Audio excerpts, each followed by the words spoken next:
Hello everyone, welcome to Triple T Thursday. That stands for Tips, Tricks, Tutorials, and I am so excited to be back with y'all. If you didn't know, we had taken last week off. I was out of town. It was everything I could do to even be on the podcast that I'm usually on, which I wanted to be on because I had missed the week previous because I was out sick.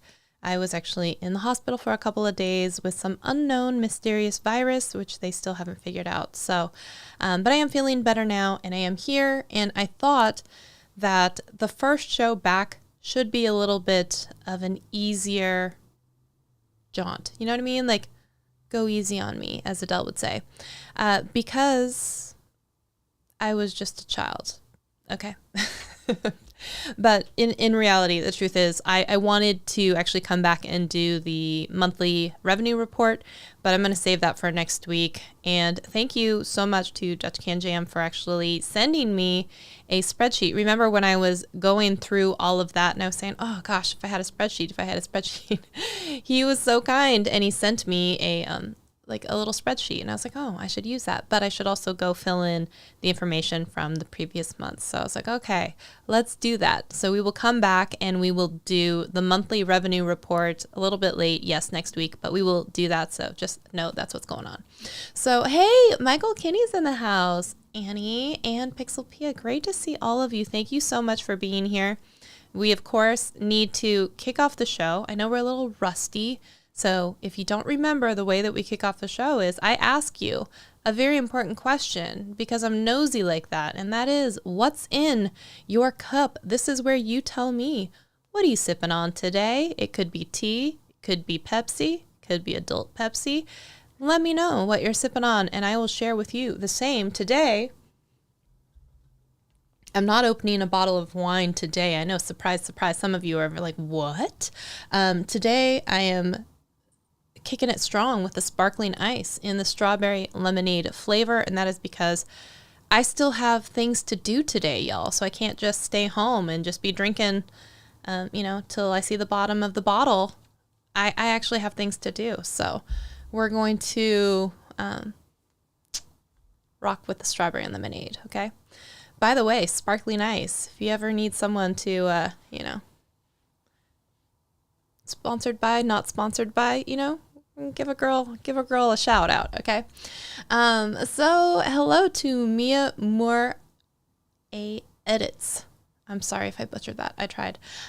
So coffee and seltzer water, sparkling water, just got back from a 3-mile walk. Annie, good for you. That is 3 miles longer than I walk every day. Good for you. Water, thrilling. Yes. I am definitely, as I'm getting older too, I'm definitely trying to intake more water. I'm always dehydrated. So there is that. So this is going to be an easier video, right? It's just a Q&A, a good old fashioned Q&A. Let's keep it to YouTube-y or vertical video or video creation type in general type of questions, I think. Go easy on me. So let's chat. This is your time. So if you have questions that you'd like me to attempt to answer with my own personal thoughts and opinions, these are not the thoughts and opinions of YouTube, of Instagram, of TikTok, of whatever other platform we're going to talk about, right? These are just my personal opinions. Okay.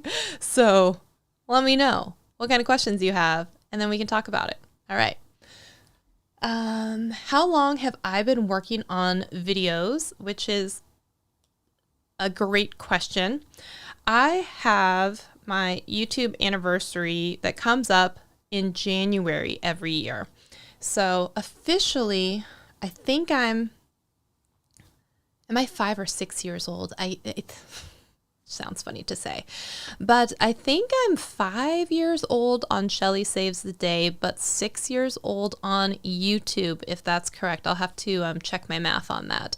But the way that this worked, and I think many of you know the story, right? My very first YouTube video I had to create for a coding bootcamp that I was applying for, which I started it in 2015.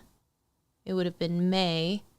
The application, so it would have been, the first video would have been early 2015, I guess, because it was a several month long process.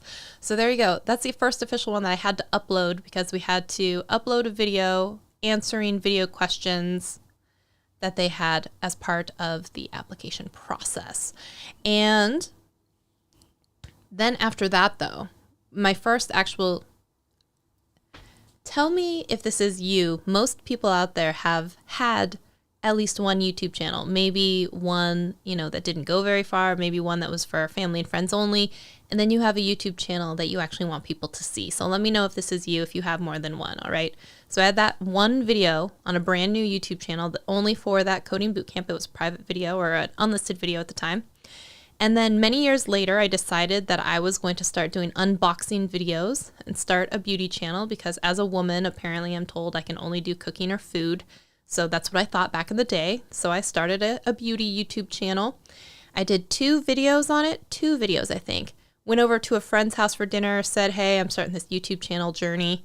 And she got real excited and said, let's do it together. And I was like, okay, cool. So I had a third YouTube channel because I decided to have this YouTube channel with a friend. And we did that for, 9 months or something like that. And then we broke off into our own separate YouTube channels. And then Shelly Saves the Day was born. So that's the 4th YouTube channel that I've had. And I think y'all know since then I've opened like 7 more. So I think I'm definitely into the double-digit YouTube channels now. And that's probably because of the whole multi-passionate thing, but people telling you have to be niched down. Tell me if you understand where I'm coming from with that. That's a whole other thing in itself. But that's how long I've been making videos for, which is a very long time. All right. Let's go take a look here. Just hanging out today, no questions. Okay. And channel members, I know I had, put a post, said, hey, no triple T, because, I'm sick and all this different, and I was actually in the hospital at that time. So I was like, I owe you a live stream, a Q&A of just channel members, although none of you put a question on the community post. I was like, okay, let's start gathering the questions and I'll see what we can do. No one put any questions. So there's that. So I know I still owe you that video, and we will do that. So hello to James Pruitt out there. Michael Kinney says, question, have you figured out how to integrate Discord with your YouTube channel? Not very well, Michael, to be truthful. I know you watched the video with Keely. You should reach out to her if you have questions about setting up Discord.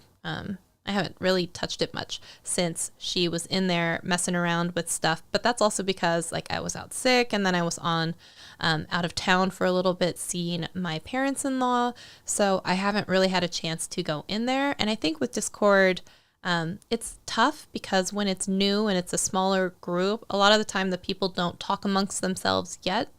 They're waiting for some sort of cue to sometimes start the conversation. And so I admit I have not been in there starting conversations. It would be cool if any of you are here and also channel Discord members.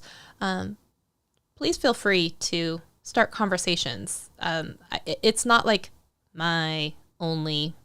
it's not my precious, my own. It is really meant to be a conversational space for all of us. So I encourage you, if you want to, I tried to create some different channels and whatnot so that you can go into specific type of things. If you want to talk about Amazon influencer in a channel, if you want to talk about vertical video in general, if you want to talk about YouTube monetization or brand deals, I encourage you to, just at a whole room right now, because there's only like 15 of us in the server, and see. And I think that when it's small like it is right now, these are going to be the core relationships and friendships that you're really going to start cultivating. So I would encourage you, let's just start. Don't wait on me, please.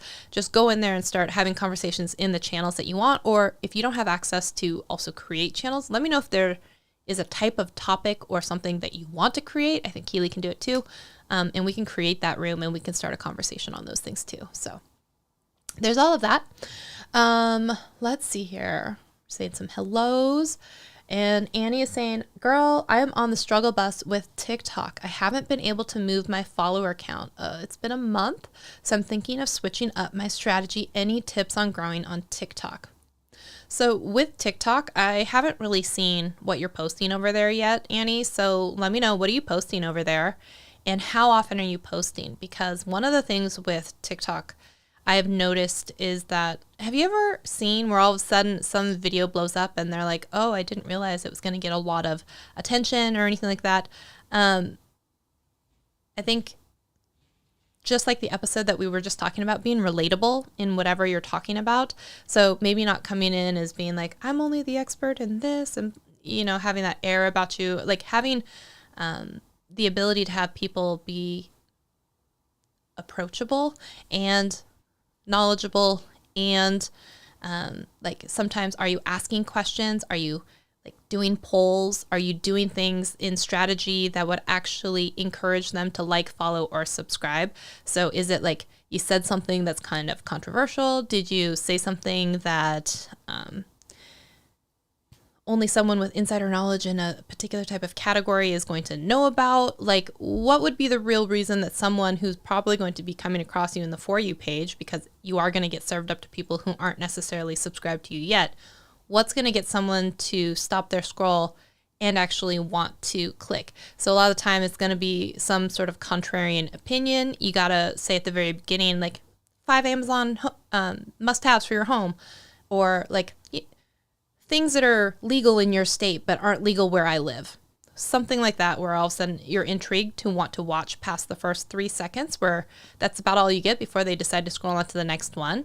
If it's just repurposing Instagram and there's a visible watermark, that's never going to work very well. If it's just downloading your story and re-putting it up as another place, it may or may not work. Are you tagging people? Are you duetting people? Do you have those things actually available and turned on to your profile as well? Also, I don't know how many followers you have, but if you have 1,000, are you going live around the time that you're posting new videos? Are you responding to the comments that people are leaving? Are you responding with video comments? Are you only responding in text, or are you responding at all? Are you creating events with countdowns? Are you actually going in and creating stories or highlights or groups and collections? So if you wanted to have, where are you going, buddy? Okay, lay down.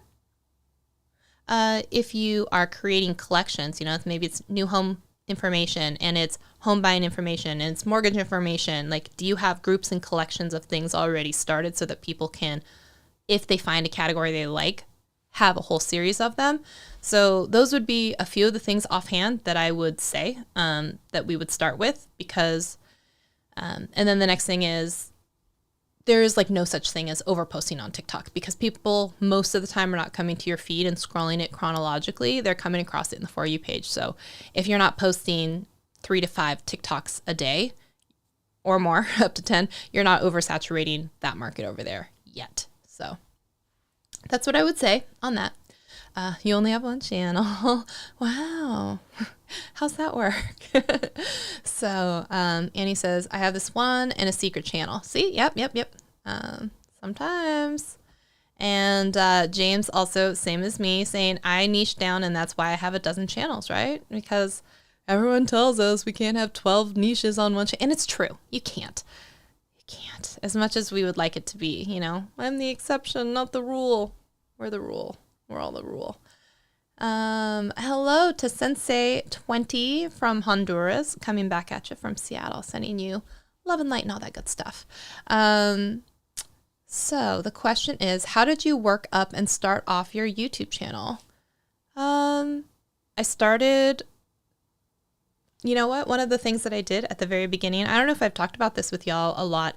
I am someone who likes to go full force into education, learning, deep dive, because I don't want to be awful at something when I first start. I want to know about the stuff that I'm doing, and I want to be a resource, and I want to like really kind of research and investigate sometimes. One of the problems that comes from that when it comes to YouTube is you spend so much time researching and data collecting that you don't actually learn the lessons that you would if you just started posting, right? So we had that talk about quantity and quality, and I think that's a really good episode. If you guys want to listen to that one, please do, so I don't have to reiterate the story again here. But I think if I learned a lot of the lessons from, and I think I have learned a lot of lessons, and I am still going to make a video about, you know, how I failed my way to 40,000 subscribers, all of these different, I've done it at a Christmas episode as well, just different ways that I've quote unquote failed on YouTube or in social media and online. And I feel, again, like the episode we just talked about with relatability, there's so much glitz and glamour and everything is so easy, and it disheartens a lot of people because it's like, but it's so hard for me. I'm not doing these things. It just feels harder for me. And then when you feel like that, like you also start to believe, oh, maybe this just isn't for me. And you quit a lot of the time. And I really want to be able to paint this realistic picture of what it looks like, what it feels like, what it sounds like, when you feel like you're failing all the time and you try to persevere anyway, and how sometimes you just want to give up. And I can't even tell you how many times I wanted to give up, even today, all the time. I want to quit all the time, y'all. And I think we've talked about that before on previous episodes, where you may think, oh my gosh, she has 40,000 subscribers, or she has 40,000 on TikTok, or she's got whatever. And I'm just like, I feel like a failure every day, but it depends on the day, how you wake up. You can either be like, wow, I found a lot of ways not to do YouTube. Is this the optimistic way? Or the like, man, I just really suck and I should just stop posting videos. And I bet no one would notice, or / no one would care. And so it's a balance. It's balance. It's not all sunshine and rainbows. I'm not here to paint that picture for y'all. For some people, YouTube is just way too much work and they were not prepared, and that's fine. For some people, it's just a fun hobby. That's fine. For some people, they're trying to make it a business, and that's fine too. All of those things can exist at the same time. So Pixelbia says, you know what I want help with, but it has nothing to do with YouTube. I think I did give you some feedback on your outline, right? Oh God, please tell me that I did do that. I'm pretty sure I did that. We talked about it. But I've worked hard on the Discord for my podcast, and Keely has been I'm so glad. Keely is wonderful. So if you are someone who's trying to get your Discord up and running, trying to learn, I would encourage you to check out her tutorials, check out her channel, maybe even contact her and see if she can, set up your server. I'm sure she probably does it for a fee or whatever else. So there's that. Here we go. Question is, what was the first app that I ever used to edit videos? Okay, so for the video that I was creating for the coding bootcamp video interview that I had to do, I actually used a program called Camtasia because for some reason I had a copy of it, and that's what I used. I used Camtasia. It was on a Windows laptop because I didn't have any Mac products then back in the day, or Apple products, sorry. And so that's what I used. And then it was, years later, and then I started using iMovie. So I had my computer that I got when I got into the coding bootcamp. I had to have an Apple computer, and that was one of the requirements because of, PowerShell or whatever they call it, so that you can get into some programming stuff. And so I had gotten a Mac computer, and Mac computer came with iMovie. So when I decided to create my first YouTube channel, I used that computer and I used iMovie. And I used iMovie for the first, 100 or something videos on my channel. So I was using it usually on my laptop computer. So, okay. How am I going to ask you a question when you are under the weather? I didn't want to do that. Well, I mean, you just post the question, and I said I'd get to them later. So,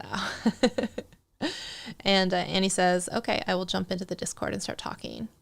Yeah. And she also said, I am all over the place and I am not niche down. I know. Same. Of course, your questions get answered. Once that, I'm a slow scroller, but I will get to them. Do you think you? Was there more to that? I'm not sure.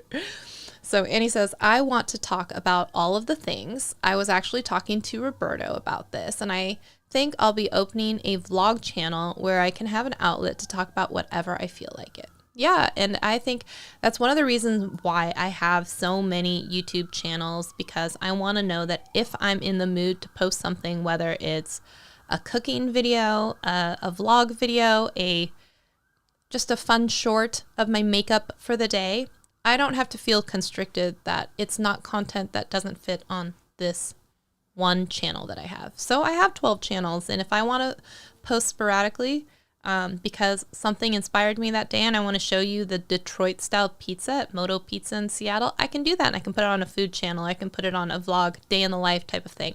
I also know people who treat like Instagram stories or TikTok like their vlog, because it's quick, it's easy, you post it, and at least in some cases it has some sort of permanence. And that's another way if you wanted to treat Instagram stories like your vlog, do it. Or if you want to do YouTube stories as like your vlog style, do it. I think there's not a lot of bad that comes with being able to express yourself in different types of formats, whether that's learning how to create a vlog, learning how to do a talking head tutorial, screen recordings. It's just another tool in the toolbox in your arsenal and weapons of things that you know how to do. So I'm not going to be the one to discourage if that's the thing. I know a lot of other, I hate the term, right? The YouTube gurus would be like, if you can't commit to, the one video a week and on a consistent basis, then, the whole, you can't ride the horse quarter-assedly. You got to do it with your whole ass, right? And I'm just like, you know what? Sometimes you don't want to be in the little box constricted with these rules and regulations. And if you want to post a vlog on a personal channel and that's what you want to do, I say do it. Right? I say do it. But that's me. That's me. And that's why I have sporadic videos all over the place on all these different channels. Okay, so Annie says, I have 53 followers from 27 that I started with. Shake my head. It's doing so bad. Okay, I want to put in perspective, though, here for a minute. If you think about it, 53 followers. Would you care if you had 27 followers, but one of those 27 bought a new $1 million home? That's like a $25,000 commission check. I don't think you would be giving one tiny rat's behind that your subscriber count hadn't yet broken triple digits when your bank account said, hello, cha-ching. You can tell me I'm wrong with that, but if the main goal of your business channel is to drive leads, get their phone to ring, get your calendar booked, list a new house, or help a client actually buy a piece of property, you're focusing on the wrong metric if the only thing you cared about was the fact that your subscriber count only doubled. Think about it that way too. Your subscriber count doubled in a certain period of time. That's great. But again, keep in mind, if you had someone who bought $1 million house or listed $1 million house, or you get the perfect trifecta of the divorcing couple and then they each buy a new property that's $1 million. Those were my favorite. Okay, those were my favorite. You got $60,000 in the bank, and I don't think you're giving two tiny rats booties about the fact that your subscriber count only hit 53. So think about that again and what you actually need that number for. Think about that. All right. James says, there's too many features on all the platforms and my head spins and I can't keep up. And here's the thing with that. So many shiny objects, right? I think a lot of the people believe that you have to do all of them at the same time. And maybe that's where some of that burnout comes from. So here's the deal. I have now 500 videos, y'all, on Amazon on my influencer page. And so now I'm sitting on 500 pieces of digital property that will all eventually make it to my YouTube channel, which I changed the name from Got It on Amazon to Shelly Shops Online because I've heard of people's accounts being shut down from using the title of Amazon in the video or the channel name or something. And I just didn't want to risk it. So I'm changing the website to like shellyshops.online for hosting all of like the videos. I also changed my Instagram profile to Shelly Shops Online. I changed the YouTube channel name to Shelly Shops Online. And when I get my URL, I'm at 60 subscribers now. I think when I hit 100 and I can claim my URL, it will be Shelly Shops Online. Hopefully that one's not taken. I don't think it is. And because I just don't want to have anything go down, because I saw it recently. Someone who was making almost 6 figures had their account shut down. And I think they even had the name of Amazon in like Facebook groups and different things. And so I was like, I'm just not going to risk that. I'm just not going to have that name anywhere near or associated with. So now I have, let's say, I don't even know what it is now, 50 videos on Shelly Shops Online, formerly Got It on Amazon. So I have 450 videos still to put on, right? So I'm not stressing about the fact that they're not even yet. 500 on Amazon, 500 on YouTube. I'm not stressing about that. And eventually, all 500 of those videos will also go on the Instagram and will also go on like my TikTok and will also go on, you know, all of these other things. But I'm fine with the fact that it can be staggered or I can do it later. It doesn't have to be like I made this one video, now I have to make sure it's on Instagram and now on YouTube and now on Instagram Reels and now on, you see what I'm saying? Like you have time. So I think that if you just kind of like relax and say Monday is my YouTube day and Tuesday is my Instagram day or Wednesday is my repurpose day, just think about it that way. If you want to be more meticulously scheduled about it, or just give yourself a break. You know, I think we're all so hard on ourselves sometimes, and just give yourself a break. You'll get there. Okay.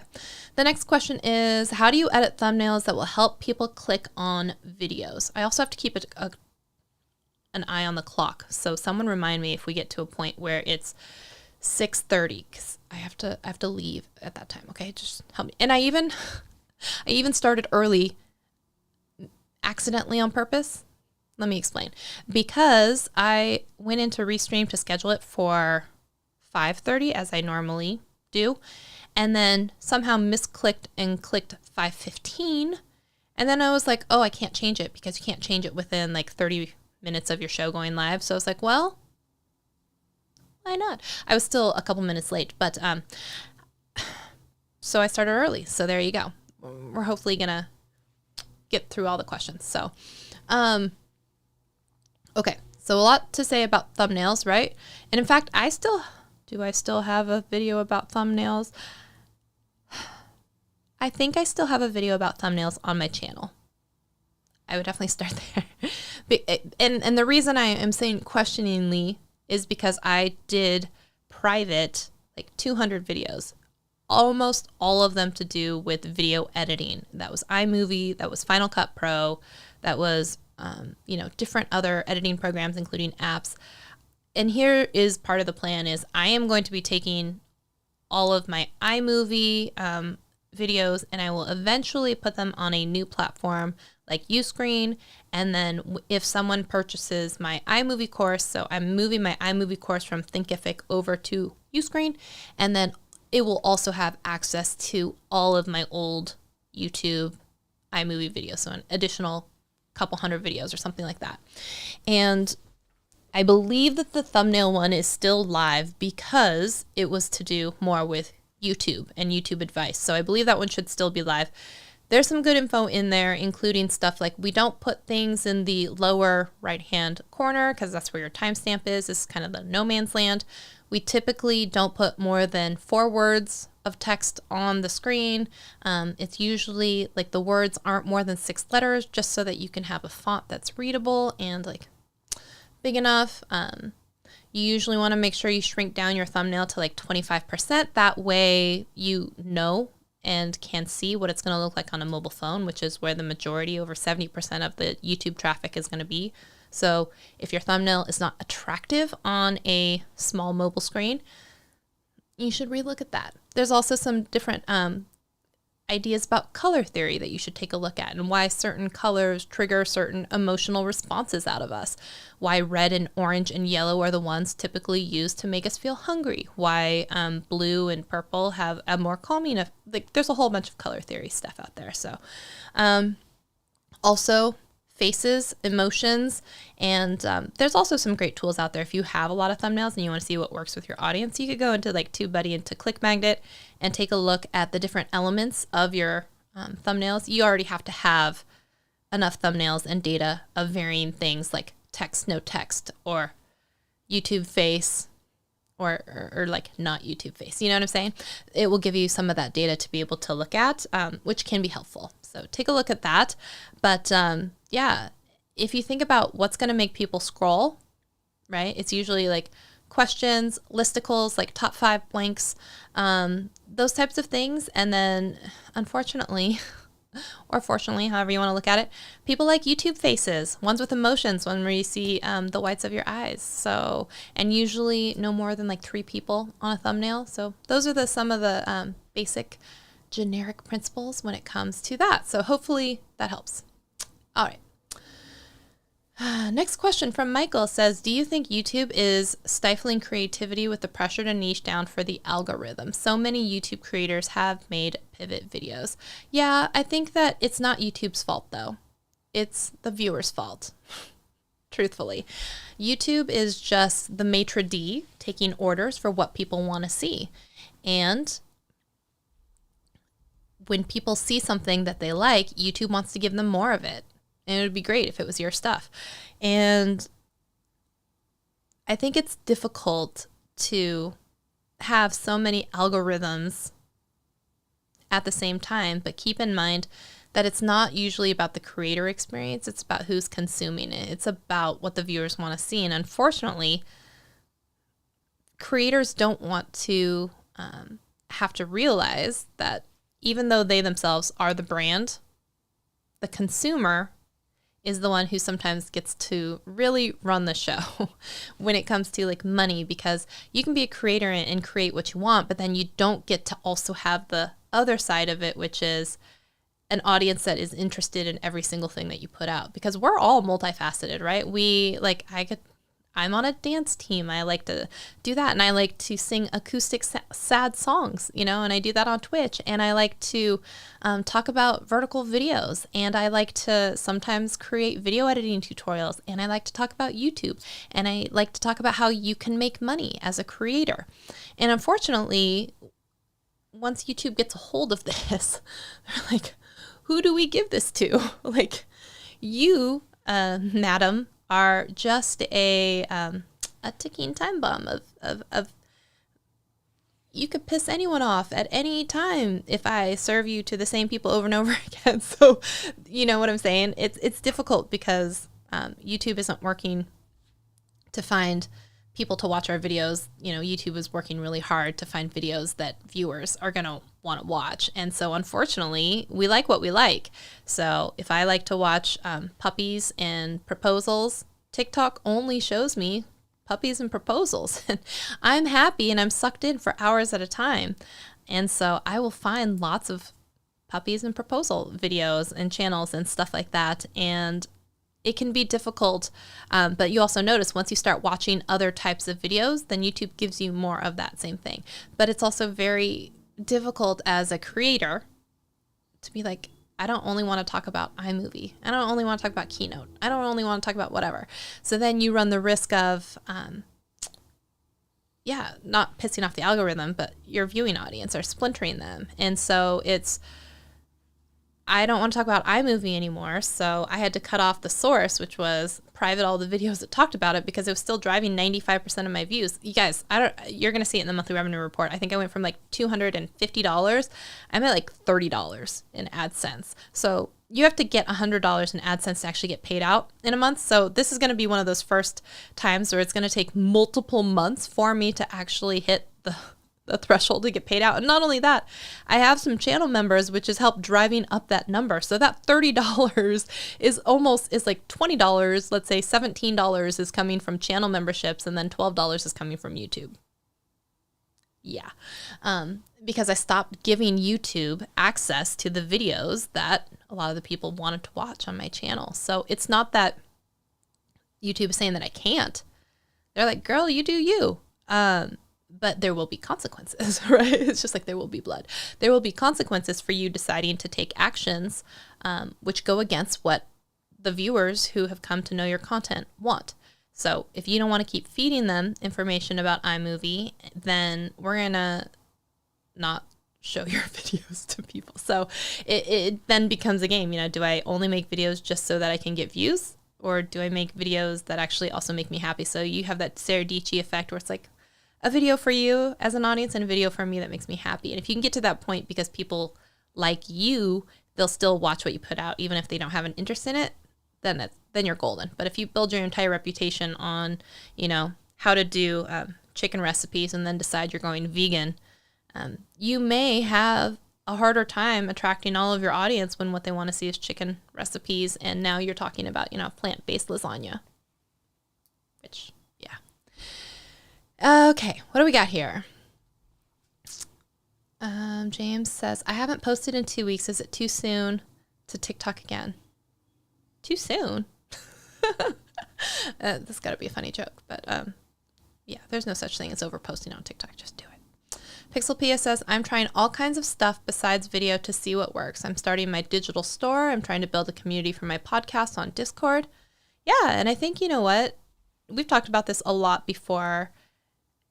Some of the things that you can do, you can throw spaghetti at a wall and see what sticks, because you never know if something's just going to take off, and then you hone in on it if you want to keep riding that pony down the sunset down to Moneyville or whatever, or Popularityville, whichever, or both. Maybe it's both.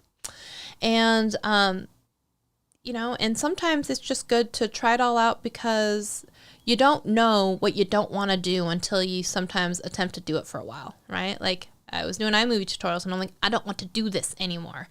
But you don't know that until you put out sometimes 100 videos. Well, some people need to take longer for the mistake to come. You know what I'm saying? It's like dating the guy that everyone's like, that's bad for you. I don't think that's going to go well. Or you see all the signs and you're like, I just don't think, I digress. And you're like, I got to see for myself. I'm a exception, not a rule. He'll change for me. She'll change for me. And they don't. So,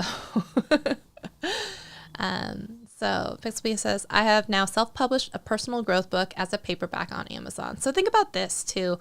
All of these things are skills that you're creating and putting in your toolbox, in your little arsenal, right? So now, I don't think it's ever going to be a bad thing that you know how to self-publish a book on Amazon, that you know how to create a podcast and get it distributed on all these different platforms, that you know how to create a YouTube video and edit it, that you know how to create a digital online store and how to set it up in a WordPress or a Wix site or whatever else. All of these different things, they're all skills. And so if you think about that, you're just learning. And I think that's a great thing sometimes because, you know, you just don't know what you're going to also end up loving or end up hating sometimes. You will never know what works until you try. Exactly, Pixelpia, exactly. So hello to Mark Sequence for just being here.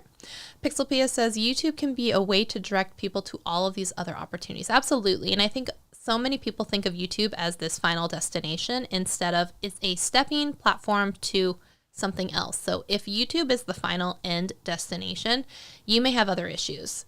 And I don't mean that in any kind of bad way, but it's like if you think about that and you don't channel that into merchandise, books, product, and also what happens if YouTube is your end destination, then you get demonetized. What if your, you know, channel gets hit as a COPPA guideline type of thing and you never get shown on any pages? And if you have no other way of making money, it's a really dangerous basket to put all of your eggs in. It's just not a good idea. It is all rainbows and unicorns, says James Pruitt. So, don't rain on the fantasy. I'm sorry. Let's see here. Windows Movie Maker. Yeah. Camtasia. Do you think that vlog channels are dead and don't grow? Annie, I think that if no one knows who you are, vlog channels can be very difficult to start and grow an audience from. Because even if you look at someone like Alicia Marie, I don't even know anymore, 7 million on her main YouTube channel, 1 million on her vlog channel. Or Rem Life, which was, these are old numbers, I don't even know anymore, 5 million on one channel, 1 million on another channel. There is a small set of your audience that cares enough about you, if you're in the educational space especially, to want to know more about your personal life. And so it can be difficult to start a vlog channel and build a large audience from it because no one knows you, or even if they know you from something else, they have to care enough about you to want to know more about you.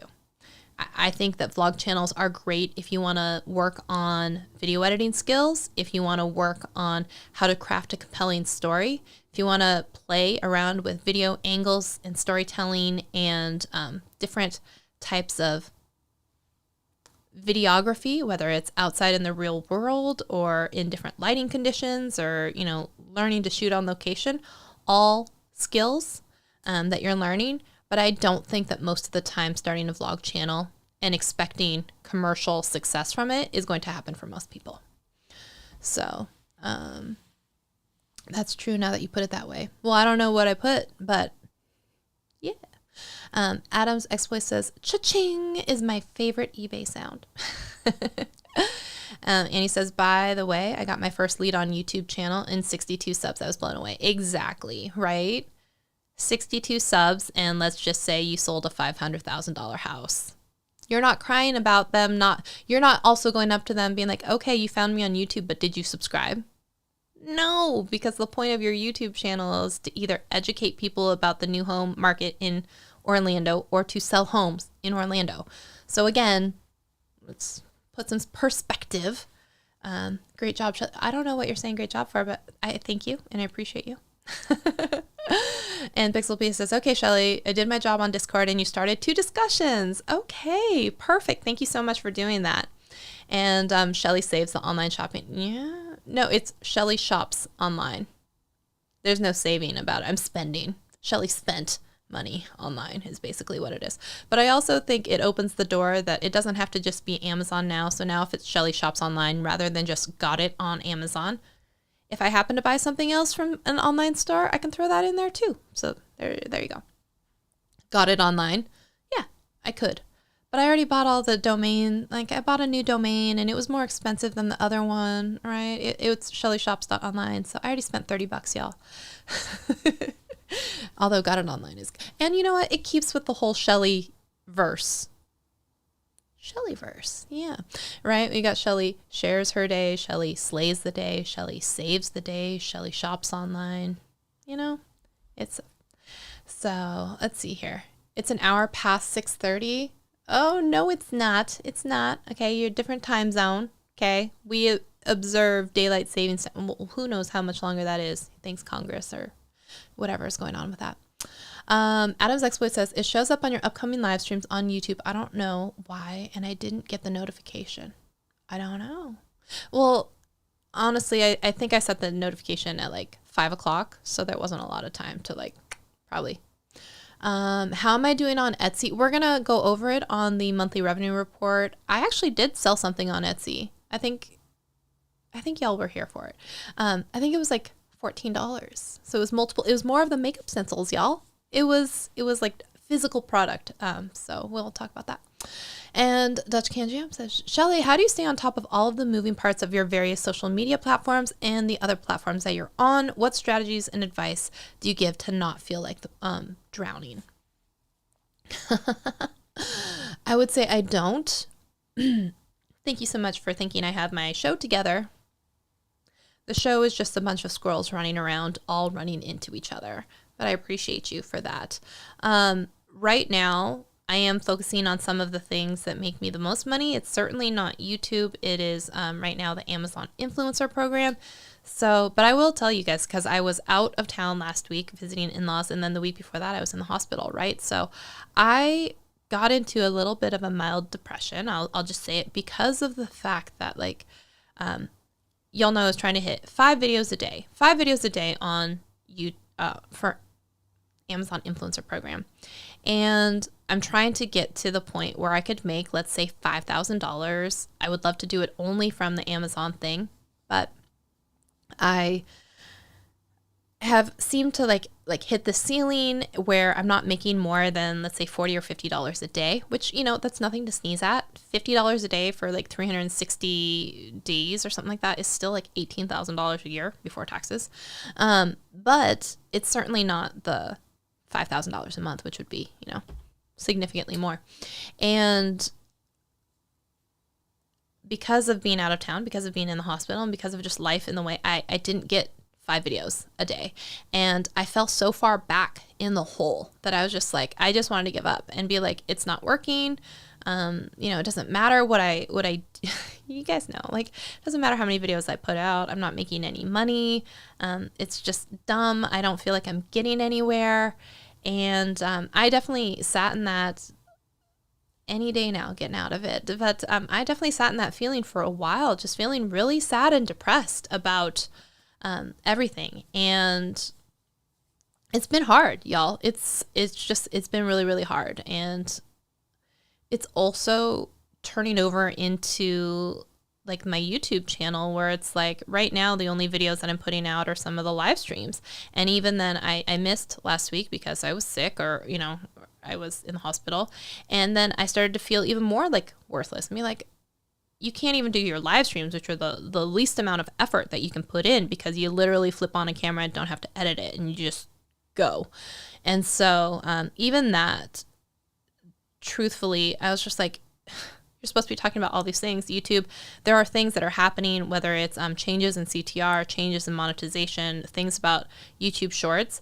You're not even making videos. And then I'm really in my head, I'm like, wow, I should be making more videos, putting them out. I'm not even working right now. And I'm trying to, like, my own body, like, everything is just, I feel like so much harder for me right now. I feel like I get winded doing like simple things that I used to be able to do. Like, it's been a difficult time for me, y'all, just honestly. And it's depressing then when I go and look into my analytics and it's, you've lost 125 subscribers. And I'm like, I know, thank you. Or you've lost 90% of your revenue. And I'm like, why do I want to keep working harder on a YouTube channel that's like pretty much dead, that doesn't make any money? And, I tried to put some time and effort into Amazon, but it also doesn't make any money. So even just getting on with your day and being like, can you make some more videos? Can you put some stuff out? Can you just stop feeling sorry for yourself? It's really hard when you're in the throes of not feeling very well, feeling run down, and feeling just like no matter what you're doing, it's not good enough. And then talking about the toxic success and toxic positivity of others, just looking around at some of my peers and being like, wow, another person in my group hit 100,000. Wow, here's my play button. And wow, here's this 6-figure brand deal that I never would have gotten with, it's just like, how do you feel like even lower and more depressed? You just watch other people continually talk about their success. And I don't begrudge them that. It makes me feel inwardly that like, I'm just not doing enough. I'm not working hard. I am that Kim Kardashian. Like, you're just not working hard enough.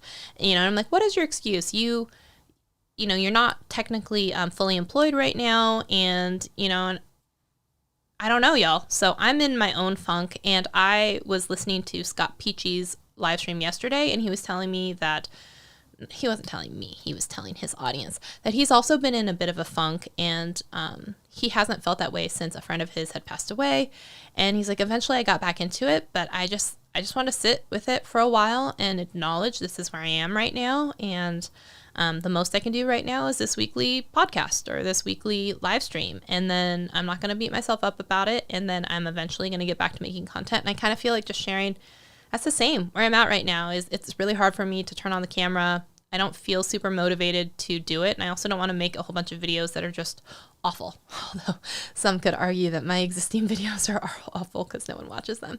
But that's neither here nor there. And you didn't come to this therapy session, but I just want to share with you that it's not, y'all, sunshine and rainbows everywhere. No matter what you see online, no matter what you may be seeing in my social media and thinking she has no problem, she has no worries, it's all no troubles, bubbles. There's lots of troubles. And there's lots of bubbles. So just keep that in mind, that it's also a reminder to be kind to one another. You just don't know what people are going through ever. So not that any of y'all asked about that. Did someone ask how I was doing? There you go. There's the honest answer. I'm not doing amazing. And I feel like giving up on this YouTube channel all the time. So just to be truthful.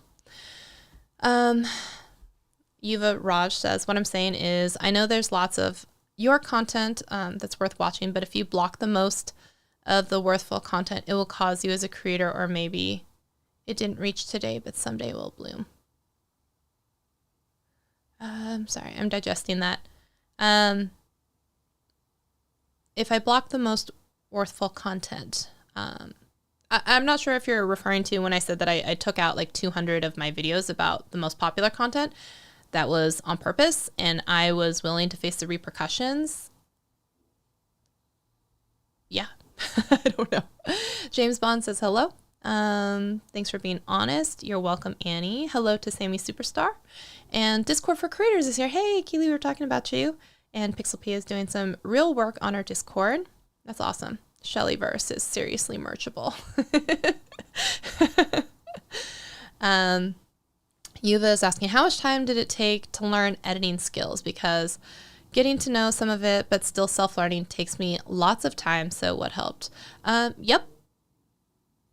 I'm always learning new things. You know, like I've been like playing around with multicam. It never stops, because like then you learn about color grading, and then you learn about editing to beats in the music. And then you learn about, you know, Ken Burns effect, on purpose or not on purpose. It's always a thing, and you'll always be learning new techniques, and it's just more stuff. It's just more tools in the toolkit, right? And if what you have right now, though, is a talking head with jump cuts, and that's all you have, that's fine. If that's what it takes to get a video out, right? Because it shouldn't delay you from putting your video out where it's like, oh, but I just got to learn how to do this J cut instead. You know, learn it in the next video. Just keep putting out the videos. Just putting out the videos. And that's, yeah. Discord for Creators says, sorry to hear all about this. Reaching out and sharing what you're going through is going to make a difference for all of us here, although that's not metrics, that's real. Right? Right. And I'm kind of okay with, like, we're losing tons of people on the channel, and that's okay. They were here for iMovie. They weren't here for me. And I feel like one thing that's kind of cool, I looked in my analytics, and in the past it would say 5% subscribed, 95% unsubscribed. Yeah. Ouch. Ugh. They never hit the button for me. But what actually recently came up, the latest one, it said 47% subscribed. So even though like no one is watching, it seems like the people that are watching are actually here from the subscriber base. And that feels awesome. And that made me feel like, oh, the people that are here, we got this close, tight-knit community that we're growing in friendships and video and creation. And I'm cool with that. And I'm cool with that because, you know, once we get to that 1,000 true fans, you know, or I'm starting with 10, and I'm cool with that. And we're going to bring in, you know, the 11th and 12th together. So there's all of that. And Keely, I did see your message in Discord. I just hadn't had a chance to reach out to you. Thank you so much for reaching out. I loved your little message. So, Tim Schmoyer went live last night, and he had health and depression issues also, Adam's Exploits says. And you know what? It's not something that you would necessarily think about, right, when you look at him. And I saw something from Sean Cannell I think on Instagram too, about like, he's like, I want to quit all the time. You know, like when my wife got sick, when we lost other clients, when we lost 20,000 from our first conference. And, you know, he has a 2 million subscriber channel, and he has, you know, a staff of 30 now working for him. And Tim Schmoyer has, you know, multiple millions of dollars now from coaching clients, from all of his businesses, from helping others. And, you know, he's got a wife and a bunch of kids. And, you know, so you see all of these successful people. And I think when they really open up, and again, coming back to relatability, if you never see the struggle, you can't appreciate and celebrate with them in their wins. And I think that one day when we really realize all of the wins that are going to be happening for you and me and all of us. I think the ones that like really get it are going to be super excited, invested, and like celebratory at the same time because they know how hard it was. And if only you ever see the positives, and it's just like that perfect, you know, you're not really happy for them. You're like, oh, yay, another $1 million on your Sweet 16 cake that you didn't earn. You know what I mean? Like, it's hard to celebrate others when you feel like it's all been handed to them or it's just another, you know, plum in their cap. So, you know, like they struggled and, you know, all that stuff and you follow along with it. And it's a lot easier to be like, dude, they did it. Hell yeah, I can do it too. So there's that. Michael Kinney says, Shelly, you are awesome. Because authenticity is a breath of fresh air. And the comparison trap, it is destructive, right? And there's that quote, that comparison is the thief of joy. And it's so true. Back even when I was in coding school, I would be like, oh my gosh, I made this thing. Look at this. I made this thing. When you throw it in Ruby and you throw this line in and it calculates and it actually adds. But then all of a sudden it's like, yeah, but you didn't think about what happens if you enter in a letter. You didn't think about what happens if you enter in a negative number. You didn't do anything if you throw in a letter and number combination. And you're like all these edge cases and you're like, but I made this thing. And now, you know, before where you were riding high being like, I made a program, it actually ran. Now it's like, well, this sucks. I didn't accomplish anything, right? Or when you see someone else's project and it has happened, some people wanted to be like, let's share our videos that we all created to get into this program. And I was like, dude, mine's unlisted and I don't want people seeing it because I didn't like the way I looked. I didn't like the way they sounded. I didn't think my questions were probably all that great. And then I knew as soon as someone suggested it, they're like, let's watch the videos. And I'm like, let's not. But of course I didn't win. So someone started like showing their video and they had all of these like special effects. They'd rolled themselves up in a carpet and then like unrolled themselves and all of a sudden they magically appeared somewhere else. And I was just like, what am I watching? I didn't realize we were needing to be Scorsese. Like, I thought it was sit down and answer these questions. And I thought I was pretty fancy because I had put the text of the question on the screen before I answered it, or as I was answering it. I thought that was pretty high tech. And here she is, Magic Genie rolling out of a carpet. And I'm just like, holy shit. And that was a buzzkill, right? That was a complete buzzkill for me. And I'm like, hey, we're sitting in the same program, but like, you're also like a video editing rock star. And I barely figured out how to do a cut in Camtasia and get it online, which should have been a celebration in itself because I'd never edited anything before that. And so, yeah, I looked at hers and I was just like, oh, I suck. I can't do this. And a lot of the time too, like maybe you don't know, like that someone has been video editing for 5 years. So asking them to edit a video for an entrance thing is no big deal. But for the person who's never done it before, all of a sudden it's just like, no, that was an insurmountable goal. I never thought I would get through that. So it's just, again, it's really, really difficult to compare yourself to someone else and not feel that feeling of like, wow, I suck a lot of the time. So it's really important to realize that a lot of the time you shouldn't. And if that means removing yourself or themselves from your feed and your periphery, like not following them on Instagram, not watching their YouTube videos, because you will be like, oh, I don't have these fancy overlays. Oh, I don't have these titles, animations, sound effects. Oh, I don't have any of this fanciness. It can discourage you from even posting your video. And the fact is, though, if you don't post that video, it may not be seen by the person whose life it could change, right? So if you want to change your life, you have to post your content. Or if you want to change someone else's life, you have to post the content. And so if I spent so much time as I was applying for this coding school, looking at everyone else's videos, and I did see some videos, and some were like, okay, that one wasn't bad, or this one didn't answer the question, or this one went over the time limit, which Barry said, like, it should be 5 minutes or less. And I'm like, then why is your video 8 minutes? Like, follow instructions. but I'm a rule follower. But that type of thing is if I sat there and I only watched their videos and then I saw the magic carpet girl, I wouldn't have even made my video. I wouldn't have even applied. Then I wouldn't have even gotten through the course. So that's the thing is, sometimes the best thing you can do is not look at other people's stuff.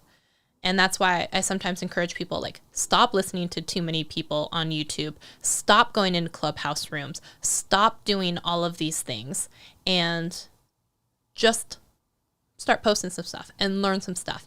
And you will be better off. And then when you're ready to invest in knowledge, courses, whatever else it is, don't purchase 7 of them and probably half-assedly look through them. Like, purchase one and try it. And this is going to come full circle because way back in the day, when I was talking earlier about I like education, I like trying to learn, I like trying to dive into things, I followed a course. I purchased a course so that I could feel the fundamentals of going through a program. And subsequently, I've worked for people who have courses. I've studied their stuff. And some of the times I'd be like, I don't believe that. I don't want to teach that, but I had to because it was contractually obligated. Or I would be like, that's not how I would teach it. But I only know that because I actually did it. So way back in the day, I bought like Sean Cannell's course, Video Ranking Academy, which did talk a lot about tags, which did talk a lot about optimization, which did talk about stuff that they don't necessarily teach now, but it was at least something to get me into the fundamentals of some research, some video stuff, some methodology, because at the beginning, you just really don't know a lot, even when you think you do. So I still highly believe that even if that particular course isn't for you, there are courses that you can, once you find someone that you vibe with, purchase their course or go through their steps or, follow along. So there's that. Hi, Andrew Cole Smith. Oh, it's great to see you. Great to see you. And you know what? I liken this to kind of like you and your fitness journey. You've had people say things to you. You always persevere. You're chronicling your journey. You're taking us through highs and lows of what it means to, not do it for a while, come back, get back on the bike or whatever else it is. And I love and appreciate that about you. And you share it all. So Dutchkin Jam says, thank you. I'm feeling the same, in a bit of a dip. And you know what? I think in the time that we're in, a lot of us probably have like some PTSD from the panini that we've lived through or are living through currently, right? A lot of us have been stuck in our houses. We have been disassociated with our friends. We have been away from people. A lot of us don't know how to socialize anymore. A lot of us have been only Zooming with people. We've lost some of that personal connection a lot of the time with others. It's been difficult. And I think a lot of us are trying to get into this, like, what is the new normal? Or is it ever going to be like it was? And for a lot of us, we're mourning a little bit of the idea of the life that we had, because what we're settling into is kind of altered and nothing like it was. And so for a lot of us, coming to those grips of reality of what it's looking like, of what the new normal is going to be, has been really soul crushing for a lot of people. And it's made a lot of people a lot more depressed. They can't get outside. They can't do the exercises or be with people or do things that made them feel more like themselves.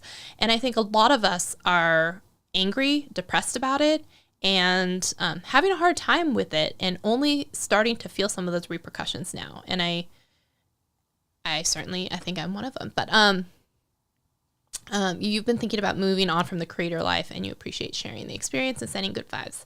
I can't even tell you. I think I finally told I say I want to quit all the time. I told him the other day, I'm like, I think I'm done. I think I'm like just done. And I'll go back to a corporate job and have some stability, whatever that means. And usually he's, like, it's just a dip. And he was like, if that's what you want. And I was like, turn the knife. I was just like, you're not supposed to agree. Like, what? And he's like, hey, if it's been 5 or 6 years, how long do you want to give it? And I was just like, oh. But anyway, so yeah, it did. I was like, wow, I broke him. But even if I did walk away from the creator life, everything that I've learned, whether it's the camera gear, the lighting, video editing, public speaking, connecting with a camera, being able to talk with an audience, being prepared to do live streams, any of that information is still a skill that will carry over into any other job. or to any other life experience, or to whatever else in my life. So if it was time to sunset the entire creator journey thing, you know, I could probably find a way to be okay with it. I still have the tinge every once in a while and be like, girl, get off your ass and do some stuff. So maybe that coffin in the door hasn't closed right now. So Adam says, I don't know when you'll see this. You have 20 minutes. Oh, what time is it? Oh, yeah. I'm going to have to leave soon. So let me just see here. And he says, I have struggles as well. Try not to show it. And you don't want to talk about it. You know what? And here's the thing. It's like, why don't we show it? Why don't we talk about it? Right? Like, whether it's stuff like, I don't know, postpartum depression, or it's just depression, or if it's creator burnout, or if it's other stuff like that, I think one of the things that's most isolating is we start to feel like we're the only ones that feel like this and no one else can understand, when a lot of the time so many other people understand. And it would just be more caring and understanding of a time if we stopped presenting ourselves as put together all the time. You know what I mean? If we actually were honest and truthful with each other sometimes about where we are, what we need, you know, what we're going through, I think it could be a good thing. But let me see here. Sorry. We all need to be kind to each other. Absolutely. And Discord for Creator says, now I understand why I don't celebrate the wins of people I don't know. I actually know them. I've seen the dips in the roller coaster and I empathize. Yeah, it's sweeter sometimes, that victory, when you know that they've been through the mud, right? Because you're just like a cheerleader. You're like, yes, you did it, girl. And he said, I just thought of something for the members only live stream. You'll DM me. Okay, yeah, awesome. Andrew, oh, you're still here. You said, oh, day made. Oh, good. I'm so glad. You're inspiring people just by being you. You're awesome. And yeah, Yuva Raj says, comparison really kills. It does. Jeez. Socializing, what is that? Pixelpia says, at my age, life has done 180 so many times, so adjusting and living in the now has become a second nature. Absolutely. Good job, Pixelpia. Andrew Cole Smith says, never forget you are the creator of the highest quality. Oh, stop. Your branding, your presentation, your knowledge. You are the Gucci of what you do. You know better than anyone. It's just a journey here. Oh, my day made. Thank you, Andrew. Because so many times I'm just like, no one's here. No one's listening. No one cares. You know, and it's hard when you do the comparison. You're like, I have just as much knowledge as, I have as many hours as, I have done as many videos as, and I don't have. And it's so easy to focus on stuff you don't have. I don't have as many subscribers. I don't have as many brand deals. I don't have as many followers. I don't have as many, you know, likes. I don't have as many views. It's really tough, y'all. It's tough. So if you do see someone who is impacting your life in a positive way, if you say something, you know, if you see something, if you feel something, say something. Because a lot of us get inundated with, you suck, you don't know what you're talking about, you're stupid, you're ugly, you're fat. And so it's really nice every once in a while when you get that little pitter patter in your heart because someone was like, dude, you did it. You helped me become a creator. I'm like, yes. Or you did it. You did, you know, you gave me this advice and it worked. And I'm like, yes. Or whatever else it is. Okay. So, James says, I walked away from the creator life when my daughter was born. Yep. And you realize how you missed it. Yeah. And there's nothing stopping you from coming back. So, and Pixelpia's life motto is to never stop learning. So, yeah. I do have to jet here because I actually have a dance thing that I'm going to. I'm super excited for that. And if you guys haven't ever followed along, sometimes dance, movement, moving your body, anything like that can just be a cool way to get out of your head and just, you know, even if you're doing it by yourself, sometimes just that exercise, moving your body can make you feel good. So I am on a dance team, and sometimes if you want to check it out, you can find us Boot Boogie Babes. And I'm in a couple of the videos randomly because we have tons of different fun dances, and you can take lessons if you're all around, if you're in an area. And so it's just, you know, if you can find something in your life that you're kind of looking forward to and you enjoy doing, you should check into it. And every once in a while, like now, we're starting to be able to do some performances and stuff. So I'm really kind of excited that that's happening. Yeah, y'all know how I like to boogie. This is just boogieing in cowboy boots and and sparkles. So if you want to follow along, you can follow us on Boot Boogie Babes. So Andrew Cole Smith says, you don't even realize the creators that you have been responsible for. Oh, really? Their success and their views and their audience is yours too. That's nice. Okay. Thank you so much, everyone. I appreciate you all for being here and listening to me ramble and being gentle on me for my first live stream back. Next week, we will do the revenue report. So tune in for that because, y'all, we had a new Amazon high. So I'm excited to share that one with you. But we also had a very low YouTube and other monetization platform stuff. And we'll get into all of that next week. So hopefully that will be fun. And come find us on Discord because we're going to be having more conversations. And I will see you all next week for another episode of Triple T. Thank you so much for being here, everyone. See you later.